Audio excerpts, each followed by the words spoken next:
Hey, hello everybody. I'm going to give people a little bit of time to join. I know some people are kind of like, "What's going on? It's alive." Um, and while they're doing that, I'll just introduce myself, and we'll continue here. Yeah, I'm Nathan. I'm the one that runs the Welpiversity. It's kind of my little pet project that I've been working on for a little while. And I'm really excited about being able to teach again because I love teaching. It's kind of it's my passion. And I'm really excited to teach Romanticism because it's also my passion. It's another kind of combination here. So I'm really happy to be able to offer this. I'm really looking forward to being able to teach this. I am putting this out as a live. So this particular one is kind of like an open house. And the reason why I've made it an open house is because I just want to open it up a little bit for this first lesson. If you like this lesson and you enjoy some of the stuff that I go into here, this is going to be an 8-part series, 8 whole parts, where we go through Romanticism and we go right all the way up to the present time right now, and we'll even look at some contemporary people who use Romanticism or romantic ideas in their music or in film, because that is super cool to be able to trace the roots back to where it all began. Yeah, the expectations are like if you're a student that registered as a student, the way to do that as a full student, where you get like course materials and everything like that, you do need to be one of our patrons, and that's the Welp Here We Are Patreon. It's only $15 a month, for Pete's sakes. Like I'm gonna charge for this course later, but for right now, if you're a patron at the $15 level or higher in our Welp Here We Are Patreon, you get all the course materials for free too. But for now, this one's for free for everybody. All right. Yeah, so follow along. Also, I was going to mention, if there are people who would like to join me live and actually go on camera, that's totally your choice. There's no requirement to do that. But I do have a little overlay here that I just made. So that's the web or the link that you'd need to use, and then you'll just join me in studio, and I won't put you on camera unless you like raise your hand or something. But you can kind of be here live in studio if you'd like. I should put the QR code there too. That would make sense, right? A little QR code as well. Okay. So yeah, if you want to join me in the studio live, if you're watching this and you're thinking, yeah, I don't mind going on camera, or I don't mind just even sitting in the studio and listening to Nathan Natteron, you can do that too. Okay. Other things to mention. Tonight's class is really, I'm really just going to get into some of the context. We are going to look at some poetry, but we aren't actually going to look at romantic poetry quite yet. Okay. Our goal of this particular module is to really just understand what Romanticism was like, the context that Romanticism came from. So we're going to look at some history, we're going to look at some poetry, but we're not going to look at romantic poetry just yet. We're really just going to look at why it came out of, and like where it came from, why it emerged. Okay. If you're a history buff, you'll really like this stuff. If you're not, that's okay too. Sometimes learning about where these things come from ignites a passion for history as well. So I invite you to kind of come at this with an open mind, and feel free to ask questions, by the way. Throw your questions in the comments, or if you're actually joining me live, you'll be able to, like, I'll see your hand raise up, and then you can join me. Okay, so I got a little slideshow. We're going to go into that right now. Let's go to this. Let me get a better view. There we go. I like that view better. Okay. So tonight, like I said, we're going to explore the world before Romanticism. We're going to talk a little bit about the Enlightenment. And And you can't talk about Enlightenment without talking about Neoclassicism, which is not, they're not two separate movements per se, they're kind of connected, but that'll lead directly to what the Romantics were rebelling against. All right. So let's talk about the Enlightenment. Some of you may know stuff about this already, and if you have little comments to throw in there, you want to contribute, go ahead. I am all for it. But if you know stuff about the Enlightenment, you kind of think of things like, well, this is a picture here of the signing of the Declaration of Independence. It's kind of a big deal. In 1770, I can't remember. Is it 74 or 75? I always get the dates wrong. I'm not American. I'm Canadian. But you got the signing of the Declaration of Independence, which was really kind of a reaction to things. But the Enlightenment from the 1600s into the 1700s, and especially the late 1700s, it all kind of blends into one. Okay, so you got all this turmoil throughout the 1600s. There's lots of wars happening, lots of just like things happening that people are really not able to control, and as a way and a response to that, you get quite a bit of attempts at controlling things, right? Think the French Revolution, American Revolution, like that's the pushback to the control that was being put on them.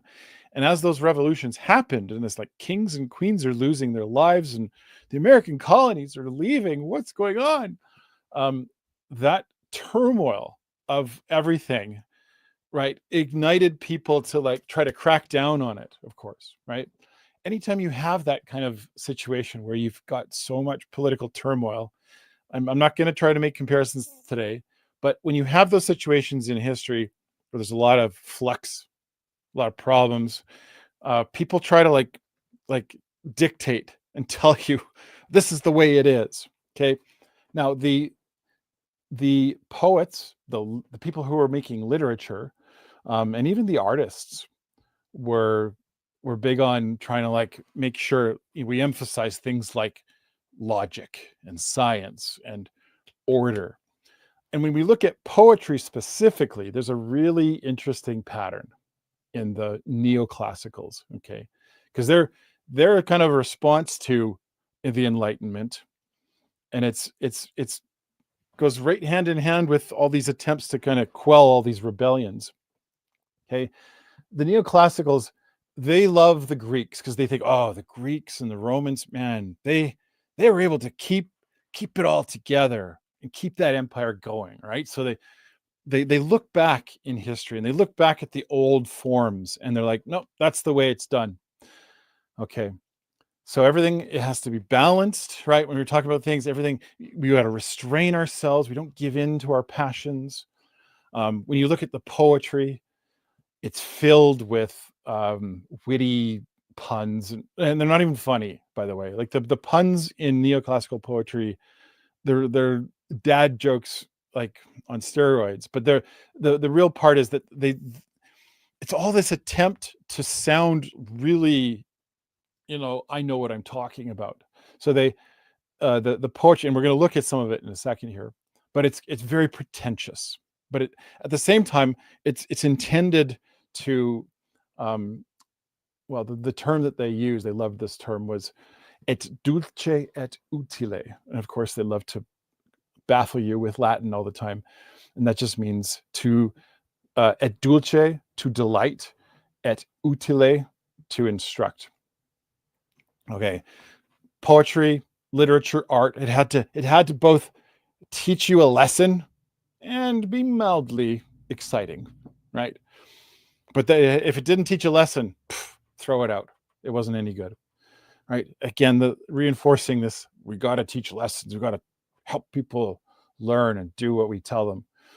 All right. So the other thing that was really big was symmetry. The neoclassicals loved symmetry, that things had to be perfect. When you look at the form, and we're going to look at some in a second here, you'll see that it's very, very structured.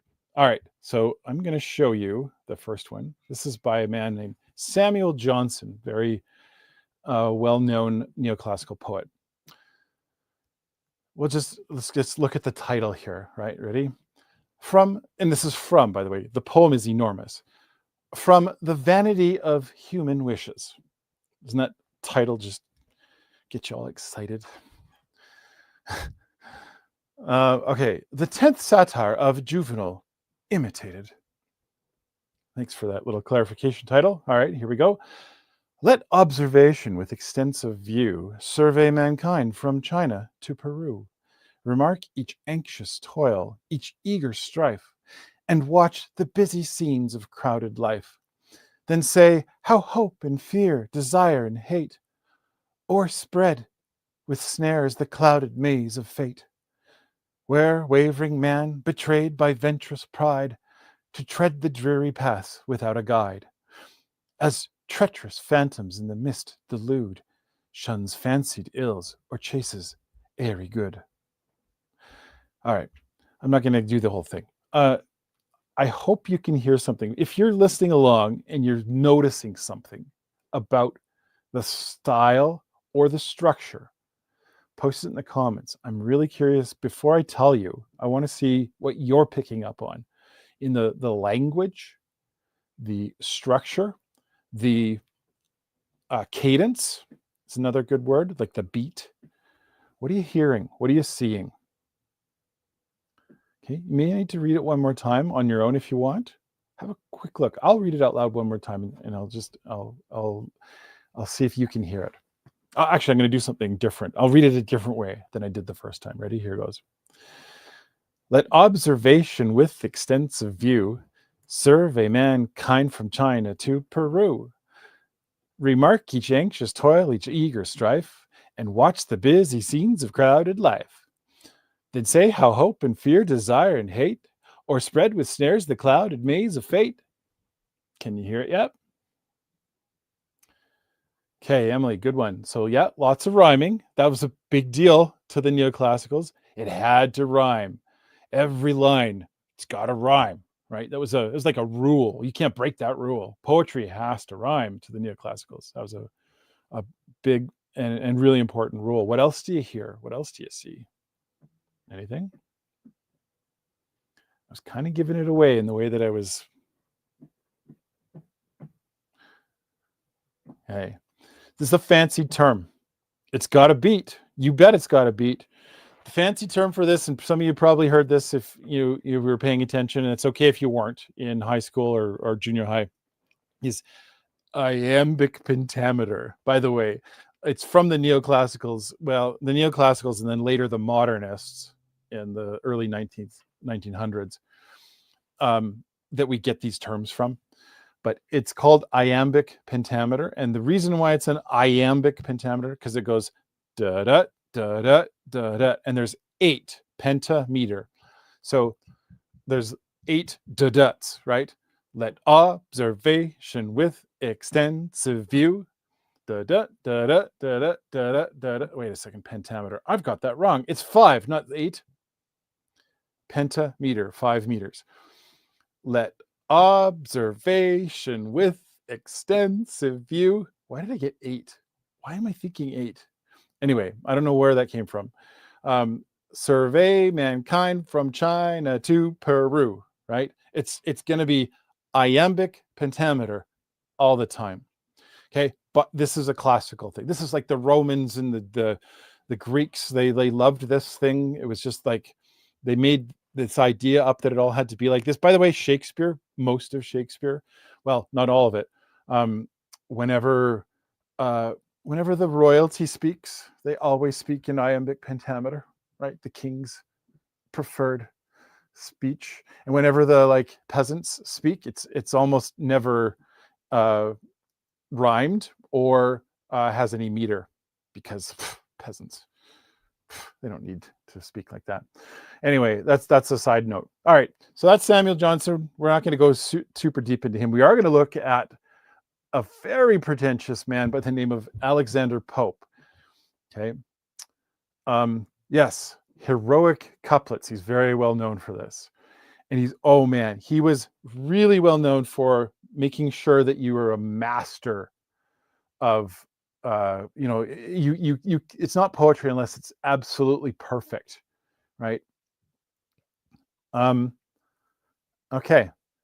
And then of course, this is the big one, the idea that emotion was pointless. You restrain the emotion. It might kind of creep in every now and again, but you cut it off really fast. You make sure that emotion doesn't come out in your poetry too much, because we got to restrain ourselves. We got to make sure that emotional stuff doesn't make it to the page, because we got to keep this in line, right? Everything has to be in line. Alexander Pope and other neoclassicals always, not that they always did this, but there was often a satire about the really high society, right? Like Alexander Pope wasn't like the top of the chain here. It's kind of a little bit lower, and they would often satirize, kings and queens, because they were okay to satirize. And of course, you could make fun of the poor people too all the time. You always have been, but the top, they always got. They were targets. Okay. Okay. So you'll hear it in a second. I'm going to do this again, but with Alexander Pope, and I want you to really listen to again that iambic pentameter, the language and the style of language. Okay. The real thing here, I want you to really think of, who is this for? Like, what's the point of this literature or this poetry? Okay, get ready. I'm going to read another one here. So this is Alexander Pope from his riveting poem, An Essay on Criticism, part one of 3. Yeah, 3 parts. This is just a part of part 1. Okay, now, you want to write poetry for people to read.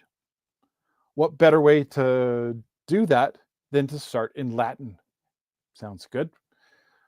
I don't know my Latin very well, so when I read this, I'm probably butchering it.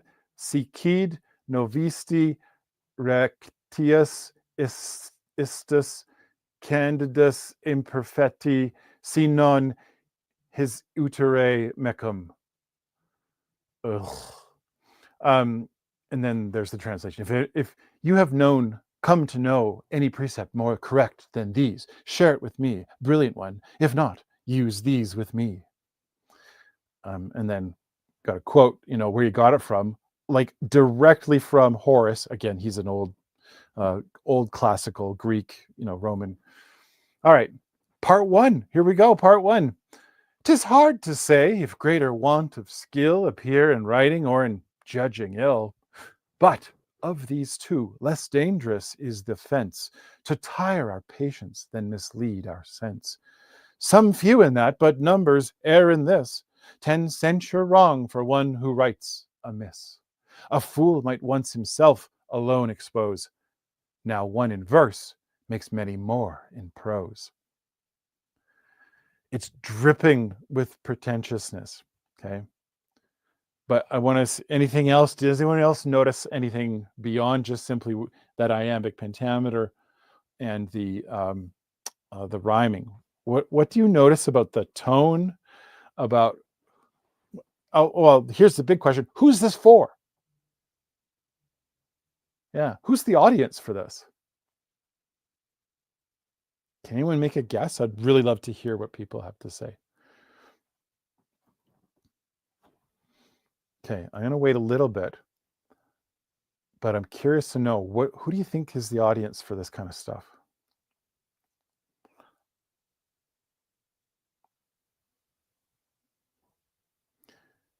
When I read this other part here, you might get it in a second round. You might hear it. Okay. Again, an essay on criticism. Whew. Boy, that's a page turner. 'Tis hard to say if greater want of skill appear in writing or in judging ill. But of these 2, less dangerous is the offense to tire our patience than mislead our sense. Some few in that, but numbers err in this. 10 censure wrong for one who writes amiss. 10 censure, like it's like a slap. 10 lashings for one who writes amiss, like you get it wrong. A fool might once himself alone expose. Now one in verse makes many more in prose. Okay. Fools expose themselves by writing and making mistakes. But like you that's just, you're not allowed to make mistakes. It's extremely rigid, right? And the big thing here, look at how good I can write. Okay. It's showing off on like an exponential level here. It has nothing to do with like, how do I feel? It has everything to do with, look at me, I'm a good writer, right? That's the point of the neoclassicals. Okay. I mean, you can try to like, I, I, I don't hear anything in there about him. No, there's no mention of me or I or any of that stuff. And it's all these big ideas. Okay. All right. So here's some of the big ideas that the soon to come romantics start picking up on.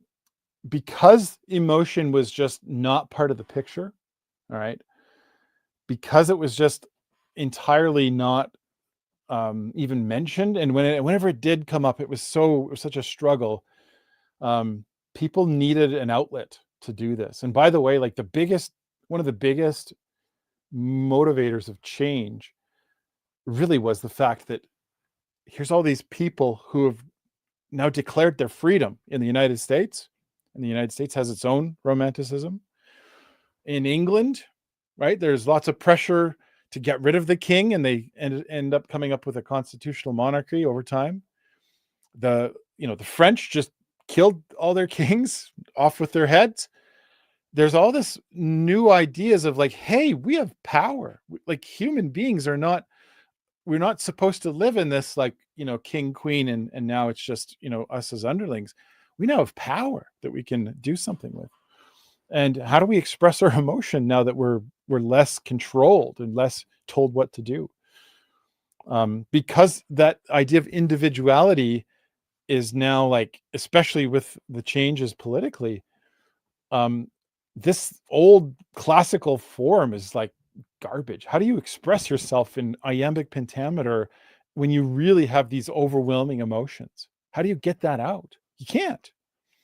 Okay. And we'll see if I have time in the next module to look at some attempts to try and get it out. It's sad and a little bit depressing to read how people attempted to get around this at first. And then this last point here, that beauty is you can like create beauty if you structure it and define it and give it a title or a name, but you don't put emotion in with beauty. When you're trying to explain and understand something that's beautiful, it just is, right? According to the neoclassicals, it just is beautiful. There's no other explanation other than it just is. It is because it has this shape and it was carved by so and so, and it is this expensive. It just is beautiful, without any attempt at trying to explain why or how it makes you feel or anything related to feelings or emotions whatsoever. Okay, I got well, before we get to the transition poets. Oh, in the course package, so for those who signed up for this course and have the course package, there is another example from, I believe it's, who was that? Oh, it's Pope. Yeah. Called Rape of the Lock. Very famous poem.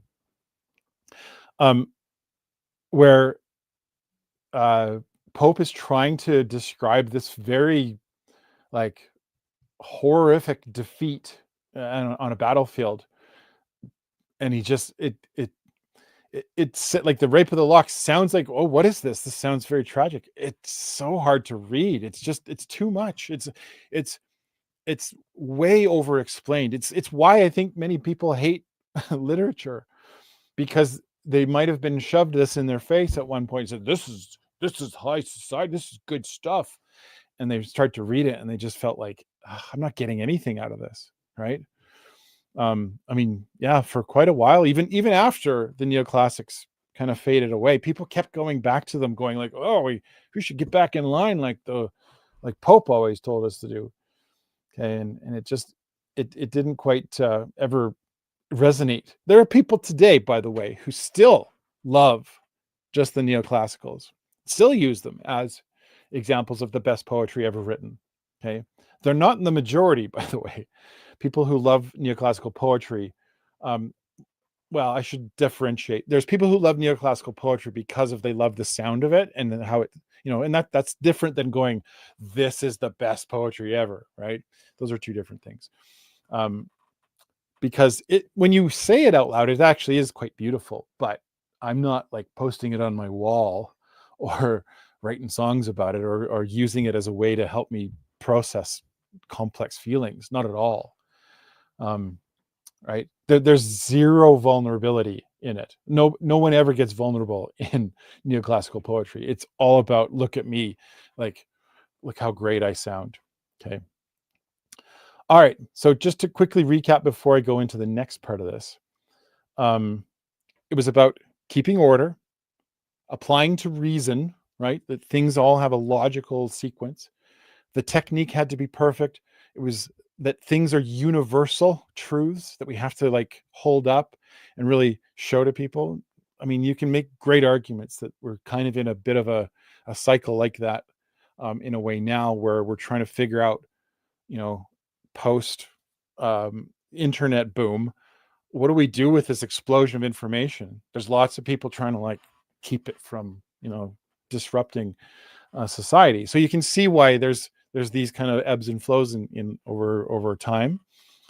But that it doesn't work to process feelings, right? Yeah, that's a great line. Thank you, Emily. I'm going to put that on. Claiming neoclassical poetry is the best sounds inherently neoclassical. Very well said. Yep, exactly. All right. Well, this is going to set the stage now for some of the transition poets. Okay. So we're going to do this a little bit more next week, where we're going to look at these guys, William Blake, Robert Burns, and I think there'll be some time to tap into some of the mad poets. Okay. Both Blake and Burns, they made it through the transition period fine. Okay. I mean, to this day, Robert Burns is hailed as Scotland's greatest poet. All right. Because some of his stuff is quite funny, but also quite Scottish, right? It really appeals to, if you're a Scot, then you're going to love Robert Burns, because he wrote stuff in the 1700s that they're still quoting today and still using. It resonated with people, with their personalities. Blake is also a very visionary poet, but he wrote long before the Romantics take center stage, and he was really pushing back against all of this like control stuff that was trying to happen. He was really critiquing it and pointing things out, putting out the problems with it.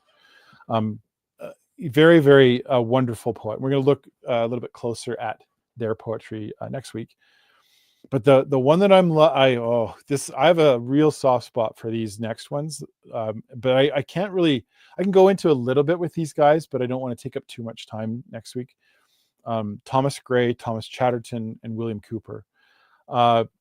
Chatterton and Cooper both, I think Chatterton, I don't know if I don't want to make YouTube shut me down, but he didn't make it past, I think, 17 or something. Like, he was quite young when he, took the highway out. Cooper also, like, extremely depressed, wrote some of the saddest poetry and songs I think you'll ever read, because they were struggling with powerful emotions, and the only outlet they had for it was this rigid, structured neoclassical style. And they tried so hard to express themselves in that style. And I mean, people are divided as to whether they did or didn't. My opinion, I think they actually do quite a good job, but they don't quite tap into what will later be called Romanticism. They try desperately to, but they don't quite get those emotions through. They really struggle. Okay, so we'll look at a couple of their poems. That'll happen next week. But you can kind of see like where this is headed, right? Everybody is, or sorry, the people who are at the top here are these, pretentious poets. By the way, Pope was poet laureate of Britain, of course, and so he loved to call people out. All right, next week. So module 1.5, it's Blake Burns and the Unraveling of Reason. That's the title for it. And then I said we'd touch on the mad poets. Okay, well, that's the short and sweet lesson. Again, that one is free. So I'll leave this up on the Welpiversity YouTube page as the free lesson for this. If you like this lesson, yay! That means maybe you might join us on our Patreon page on Welp Here We Are. If you go to Patreon Welp Here We Are, that'll actually, I even have the QR code. Look at that. Hang on a second. It is right here. Okay, I'm switching it out from the other one. So that's the Welp, the Patreon code. Nobody joined me live in the studio, and that's okay. Yeah, if you want to go to the Welp Patreon, you do need to join at the VIP tier in order to have access to these courses, but that's where it's going to happen. I do want to close with this. If anyone has any questions or anything that they would like to, add at the end here, this is a great time to say it. Next week, it'll be same time. So my time is 6 o'clock, or this started at 6 o'clock, whatever it is, wherever you're from and wherever you're watching this from. That's when the live class will drop. It won't be free going forward. It will be only featured through Patreon. But you're welcome to join. I'd love to have you there. We got some really good stuff coming. The Blake and the Mad Poet stuff is fascinating. But wait till we get to Wordsworth, one of my favorite poets of all time, Coleridge, Keats, and then of course we'll go even further into some of the more contemporary poets. It's gonna be so good. So thank you for joining me. Again, if there's any questions, go ahead and ask them now. Great chance to get your question in before I sign off. Emily, 2:30 a.m. your time. I guess this is going around the world. I appreciate the fact that you came to this at 2:30 a.m. Emily gets a round of applause. Any other questions before I sign off here?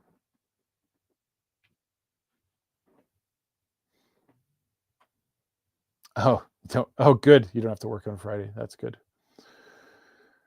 Okay. I just want to mention this for the class participants. If you are at that $15 tier or higher, you will get it's probably going to drop.